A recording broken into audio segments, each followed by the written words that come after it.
Daniel Noboa, quien irá acompañado de una importante comitiva y delegación de Estado.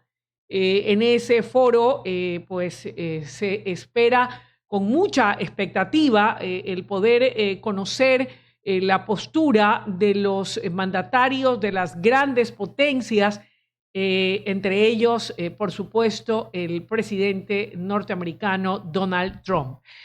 Arrancando esta semana, también hay temas importantes de carácter político que concitan el interés de todos los ecuatorianos en el trabajo de la Asamblea Nacional. Y sin duda, uno de los personajes que definitivamente su trabajo, su desempeño en el pleno del legislativo ha generado mucha controversia y posturas a favor y en contra.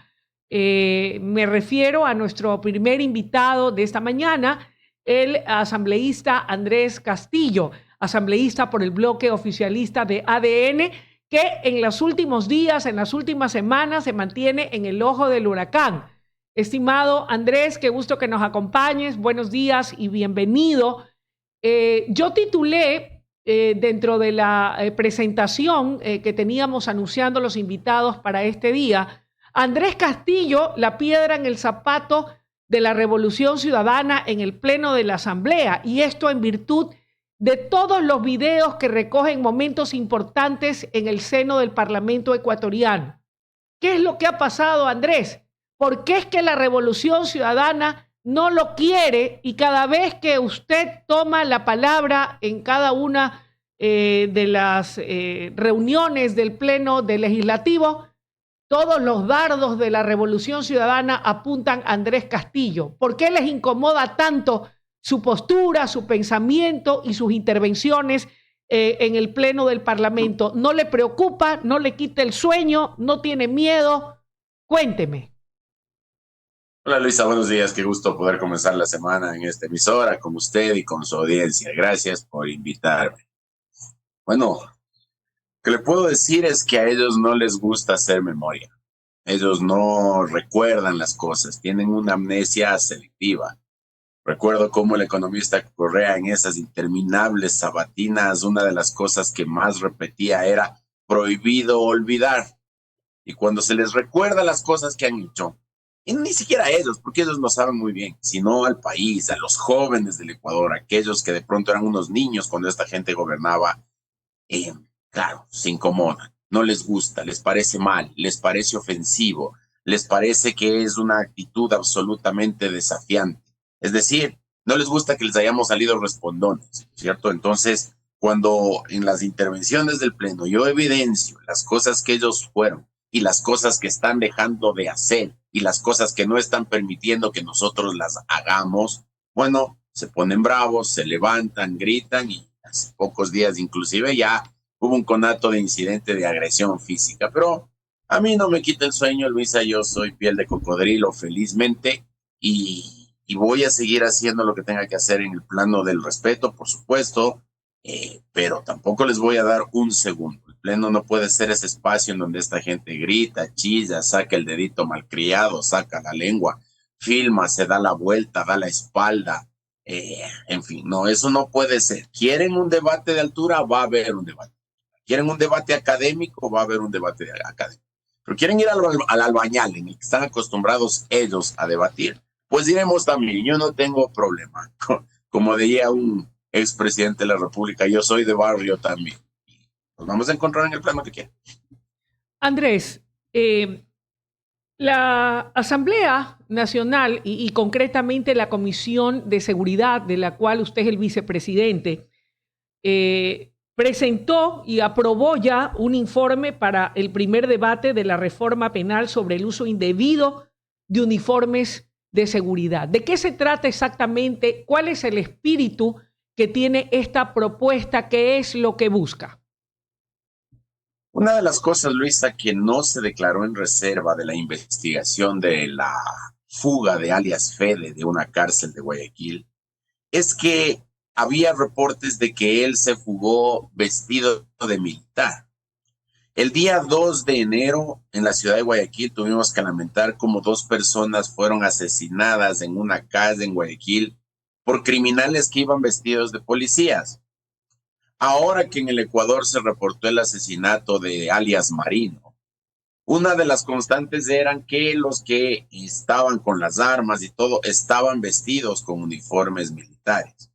Y así se ha venido convirtiendo esto en una suerte de San Benito entre los delincuentes. Hacen supuestos operativos en zonas alejadas de las carreteras para extorsionar a la gente vestidos de militares. Roban, asaltan, violan, asesinan vestidos de policías. Y entre otras cosas, el problema parte porque no existe ningún control en el Ecuador de dónde, cómo y en qué condiciones se venden los uniformes militares. Yo puedo entender que ese es un mecanismo de producción, de generación de recursos para aquellas personas que se ponen a este tipo de negocios, porque actualmente es absolutamente válido y legítimo el poder vender los uniformes militares. Hay algunos que dicen, sí, es que eso pasa porque el Estado no les ha entregado uniformes ya durante algún tiempo. También puede ser verdad y yo puedo entender ese argumento.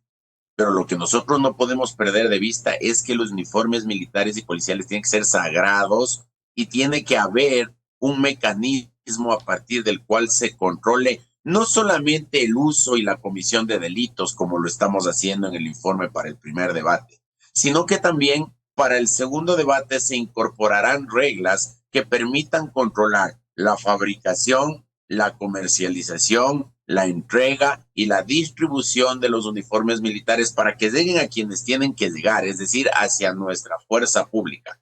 Porque el uso indebido de uniformes militares no solamente que es un delito o será un delito, sino que también daña la confianza ciudadana en nuestras Fuerzas Armadas, porque claro, ya no va a saber el ciudadano en un momento determinado quiénes son militares reales y quiénes son militares impostados, qué operativo es real y qué operativo es manejado por los delincuentes. Así es que le vamos a poner mucha fuerza en ese tema porque no podemos seguir viviendo en un país en donde los criminales se disfrazan de nuestra fuerza pública, cometen delitos y aquí no hay un control mínimo de cómo se debe comercializar, vender o distribuir los uniformes policiales y militares. Así es que hacia allá vamos, Luis.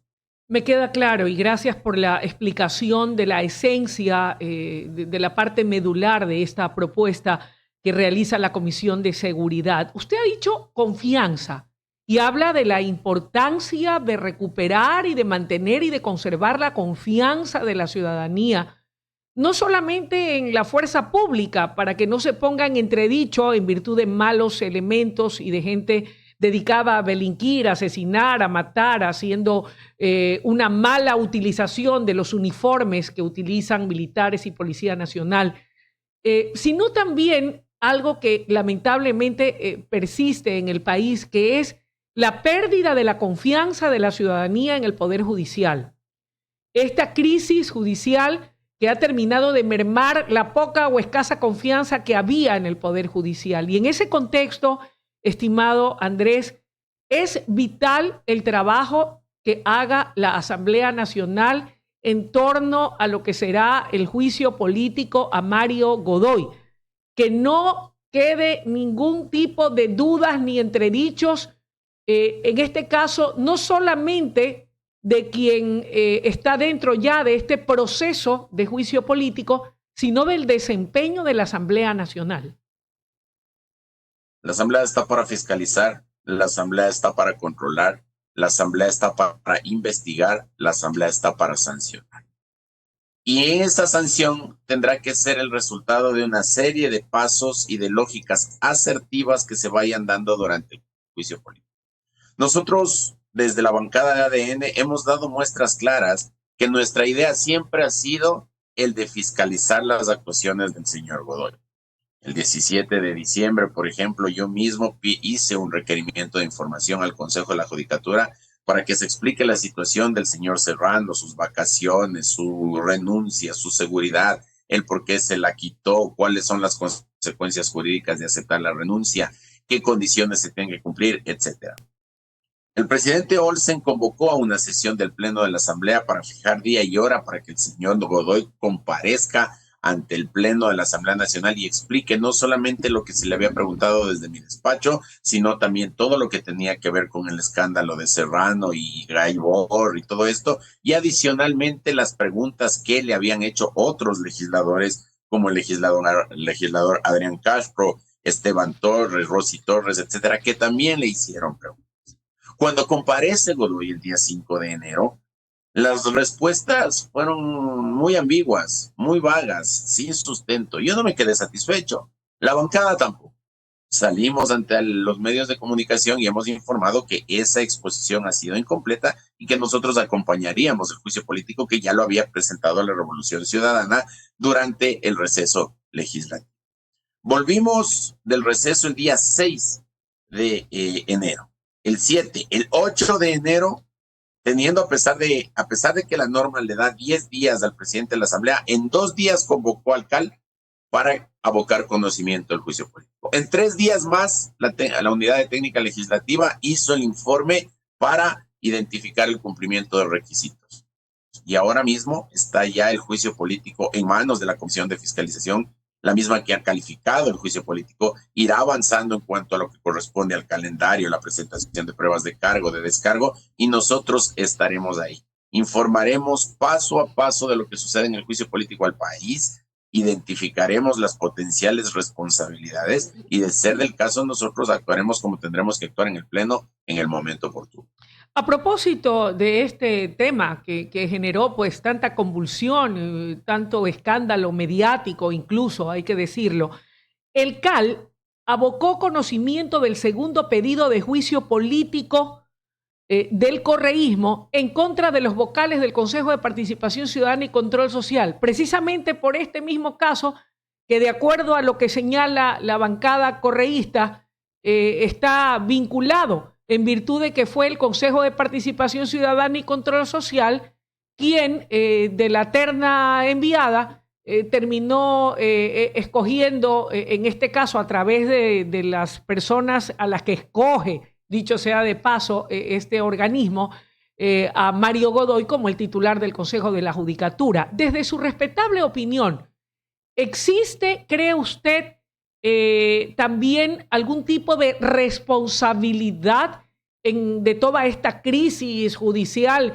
que salió por los fueros tras la denuncia del juez anticorrupción Serrano por parte de los vocales del Consejo de Participación Ciudadana y Control Social? ¿Debe incorporárselos, cree usted, también a un proceso de juicio político?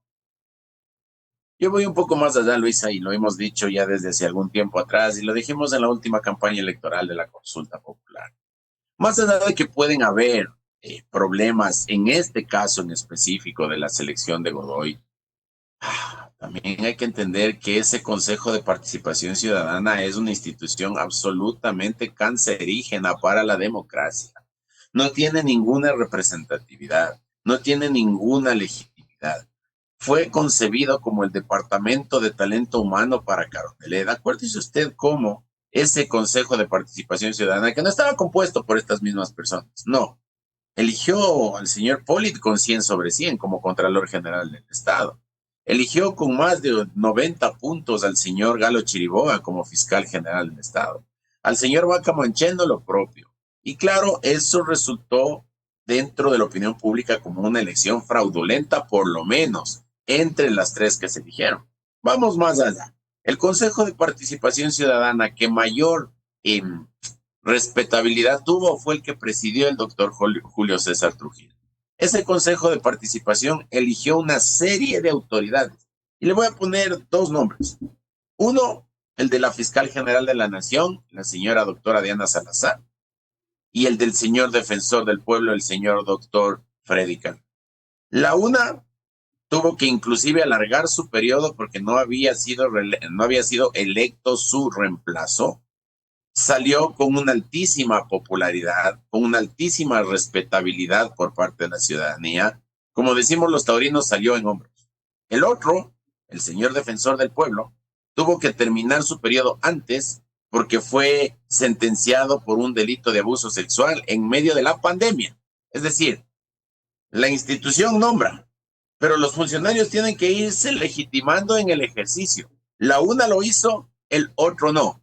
Ah, cuidado, y pasa lo mismo con los funcionarios que han nombrado en esta época. Si no se legitiman durante los hechos y durante el ejercicio, obviamente habrá que achacarles la responsabilidad a ellos por aquello, pero el Consejo de Participación Ciudadana es una institución que no tiene el aval de nadie. Nadie lo quiere, no lo quieren tener ahí. Así es que, obviamente, la revolución ha presentado un juicio político en contra de los vocales o los miembros del Consejo de Participación Ciudadana con las firmas inconformes. Y las firmas son importantes, Luis. No es un procedimiento de forma nomás. Y ellos lo saben, la revolución lo sabe. Sabe tanto que son importantes las firmas, que no tuvieron ningún inconveniente en retirar el apoyo de sus firmas al juicio político del señor Sebastián Corral, ex secretario de la administración del señor Lazo, o retirar las firmas para el juicio político al señor Pablo Arosemena, ex ministro del señor Lazo, o quitar las firmas en contra del juicio político de la señora Andrea Montalvo, ex secretaria del CNC del señor Lazo, para, según ellos, avanzar pronto y llegar a los juicios políticos de la doctora Palencia y de la canciller Sommerfeld por el tema del señor Glass. Así es que ahí hay problemas de lado y lado, conceptuales y de forma, y eso lastimosamente ha empañado cualquier proceso de fiscalización. Andrés, recientemente, y entiendo que fue en estos últimos días, contra viento y marea, se realizó en la ciudad de Manta la Convención Nacional de la Revolución Ciudadana, eligiendo como candidata única, porque era la única candidata, a la señora Gabriela Rivadeneira, ex titular del Poder Legislativo durante el correísmo, como la presidenta de esta organización política. Durante esa convención, tanto ella como el expresidente Rafael Correa, quien se dirigió a los presentes a través de una pantalla gigante, hicieron serios cuestionamientos al gobierno nacional, al régimen, haciendo alusión a problemas de inseguridad, a problemas en materia de salud pública e indicando, de acuerdo a Rafael Correa Delgado, que todos quienes le han sucedido en el poder han destruido al país.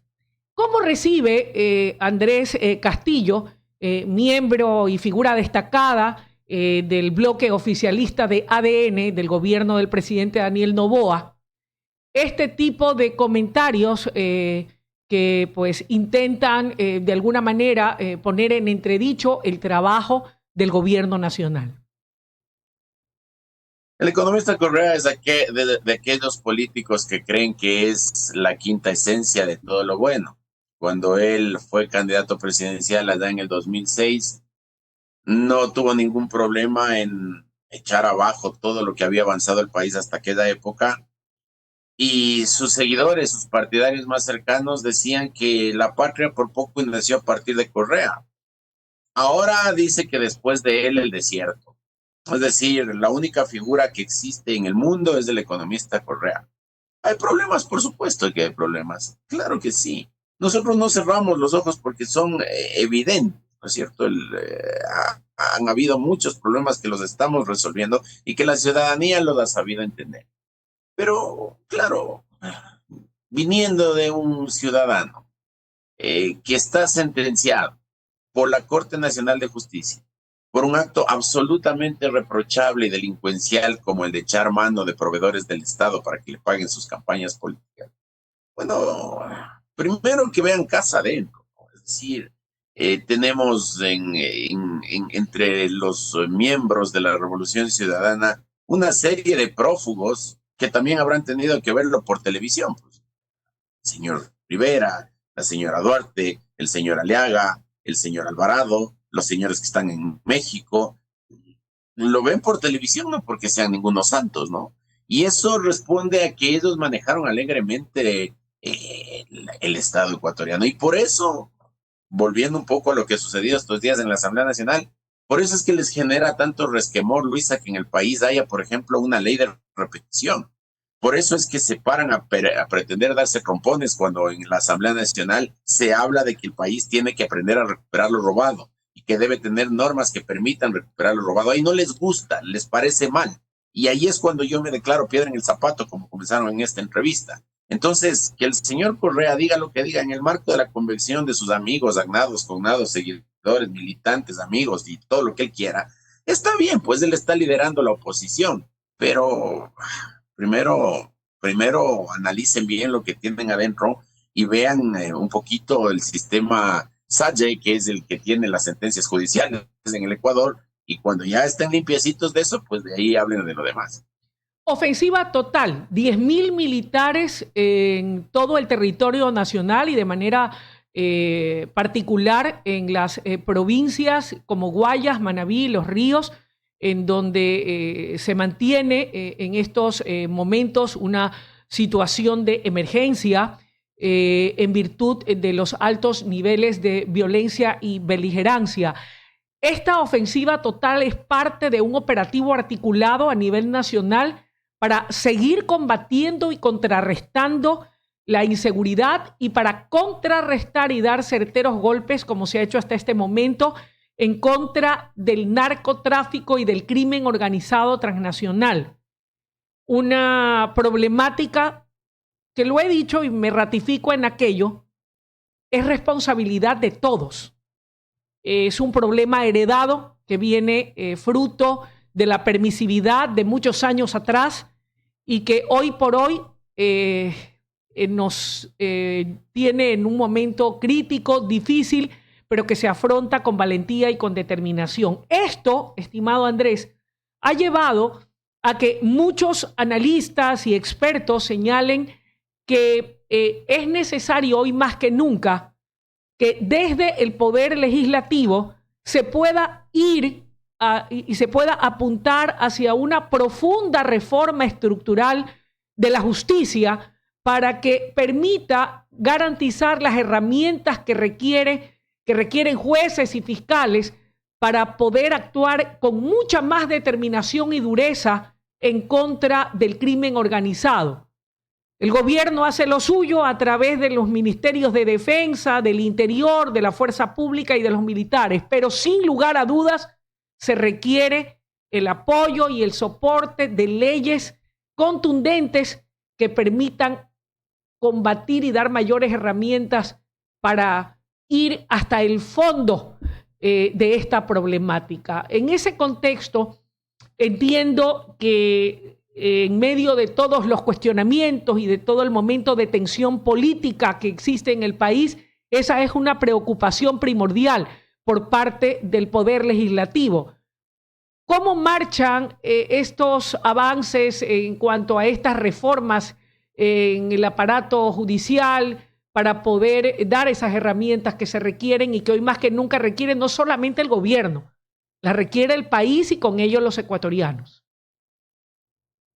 En conversación anterior con usted yo le decía que el ataque del crimen organizado al Estado o el reto del crimen organizado al Estado requiere de una respuesta estatal. Parecería una tautología, parecería una redundancia, pero al parecer no tenemos claro que es así. El Ejecutivo levanta su zafo, como dicen en el 40, Luisa. Ha dotado a la fuerza pública de armas, munición, vehículos tácticos, camionetas, moral, aviones, inclusive aviones. Lo necesario. Seguramente faltarán cosas para poder enfrentar el crimen. Tenemos una fuerza pública de primer nivel, vencedora de la guerra del CENEPA, una fuerza pública profesional, con un gran alto mando, con grandes oficiales, con una tropa valiente, con una tropa con sentido de patria. Pero claro, lo que hemos venido nosotros sosteniendo siempre. Ellos se enfrentan, ellos se juegan la vida, ellos están en la calle, ellos hacen el operativo, capturan a los delincuentes, se les llevan ante los jueces y los jueces les sueltan a los 5 minutos. Y los jueces cuando les sueltan por 3 razones, o por honestos, o por delincuentes, o por ignorantes. Esos son los 3 tipos de jueces que yo logro reconocer. ¿Por qué digo esto? Porque el juez honesto lo que hace es aplicar la norma.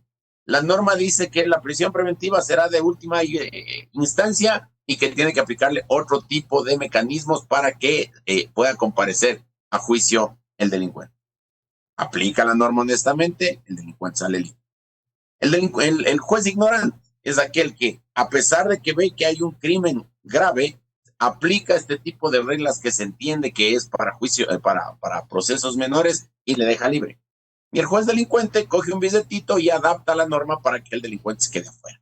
Entonces, obviamente, desde la Asamblea Nacional tenemos que hacer una serie de reformas que están avanzando. Se han presentado reformas en torno al crimen organizado, en torno al lavado de activos, en torno a la extinción de dominio, en torno a los menores de edad infractores. Es decir, todo lo que hemos estado identificando ahora es norma jurídica en proceso en la Asamblea Nacional. Pero hay algunas que tienen topes. Por ejemplo, la de la prisión preventiva. No se podrá detener a alguien sino en última instancia. ¿Qué hacemos si tenemos una Corte Constitucional que le importa más la libertad del delincuente que la vida de las personas? ¿Cómo hacemos si la Corte Constitucional echa abajo una serie de artículos de la ley de inteligencia que permitía adelantarse al crimen y evitar que los ataques terroristas se den? Porque para la Corte Constitucional es más importante el derecho a la intimidad de los delincuentes que el de la vida de las personas. Entonces, Luisa, nosotros estamos haciendo lo que tenemos que hacer. Los jueces tendrán que hacer lo propio. La Corte Constitucional lo propio. Pero si es que seguimos en esa misma lógica purista del derecho, que busca, pero la coma y el punto y coma para defender los principios constitucionales dentro de un Estado constitucional de derechos y justicia, además, que dice que el juez deja de ser la boca de la ley para convertirse en un hacedor de derecho y buscar los mejores mecanismos para garantizar los derechos y el cumplimiento de los derechos de las personas. Acá debemos pensar que el ataque de los criminales tiene que ser respondido con fuerza y que los derechos que se tienen que proteger son los de las víctimas, no la de los delincuentes. Aquí estamos con el Ecuador al revés, el Ecuador que protege al delincuente y se olvida de las víctimas. Seguiremos luchando, Luisa, y espero yo sinceramente que la Corte Constitucional entienda lo que está pasando, y esto no es echar la culpa a nadie, sino que hemos visto cómo la Corte ha venido actuando de manera absolutamente militante en favor de los delincuentes y de los criminales en el Ecuador. Andrés, este 2026 es un año preelectoral y perdóneme que haga hincapié en esto porque en su momento en una pasada entrevista se lo pregunté y usted me dijo que usted ha sido elegido como asambleísta y que su aspiración y su deseo es cumplir los 4 años de ejercicio como asambleísta, como parlamentario para el que fue electo. Pero resulta que su nombre suena cada vez con más fuerza como el virtual candidato de ADN para la alcaldía de Quito. No lo digo por parte de sus simpatizantes o de sus compañeros, sino de importantes barrios y sectores de la comunidad quiteña que ven en usted una figura que creen podrá representarlos con altura, como lo ha venido haciendo desde el Poder Legislativo, para poder recuperar la ciudad de Quito, que dicho sea de paso, como muchas otras ciudades, tiene problemas que todavía están pendientes de resolver. ¿Cómo recibe usted esa acogida, ese respaldo, ese cariño de la gente? ¿Y reconsideraría usted si es que la directiva nacional de Acción Democrática Nacional viera en usted las aptitudes para poder ser candidato en las seccionales por la capital? ¿Estaría usted dispuesto a mojarse el poncho por la carita de Dios? Mi ciudad ha sido siempre atacada por enemigos externos y sin tener ningún poder yo siempre salí en su defensa. Ahora que soy asambleísta, trato de hacerlo mejor por la gente, no solo de la ciudad de Quito, sino del país. Eso ha traído como consecuencia que, como usted ha dicho, Luisa, varios sectores de la ciudad pidan que haya la posibilidad de que yo sea candidato a la alcaldía.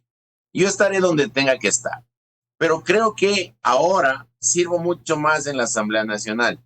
El trabajo que se tiene que hacer ahí en la Asamblea es importante, es fuerte, es urgente, requiere de argumentos, requiere de convicción y sobre todo requiere de temperamento para enfrentar a todos aquellos que están en contra del cambio y les mandan besos volados al crimen organizado. De todas maneras, falta algún tiempo para este proceso de elecciones seccionales.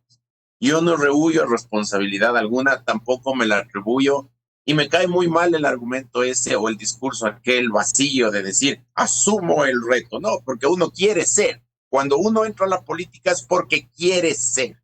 Cuando uno entra a ser sacerdote, seguramente sueña con ser papa.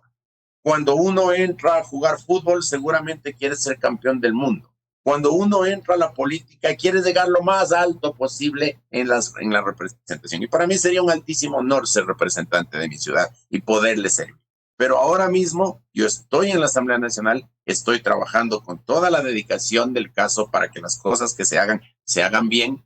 Y bueno, ya veremos más adelante qué es lo que pueda suceder. Pero de todas maneras, ahora mismo seguiré tratando de ser el mejor legislador posible, y eso es lo que ha traído como resultado que la gente vea en uno una figura que pueda servir a la ciudad. Si es que ese es el caso, pues bueno, ya lo veremos, pero ahora mismo estoy en la Asamblea Nacional. Para finalizar y la del estribo, ¿podría resumirme en pocas palabras cómo se encuentra la ciudad bajo la actual administración municipal? ¿Cuáles son sus problemas más graves y palpitantes?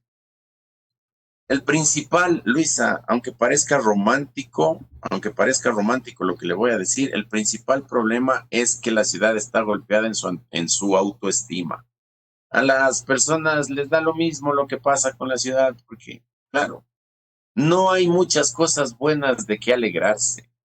De pasar a ser la capital iberoamericana de la cultura, pasamos a ser una ciudad en la que bailan en tanga un grupo de homosexuales en una capilla de un museo de la ciudad. De ser el relicario de arte en América, pasamos a ser una ciudad que cuelga imágenes del presidente de la República del cuello en medio de la gente.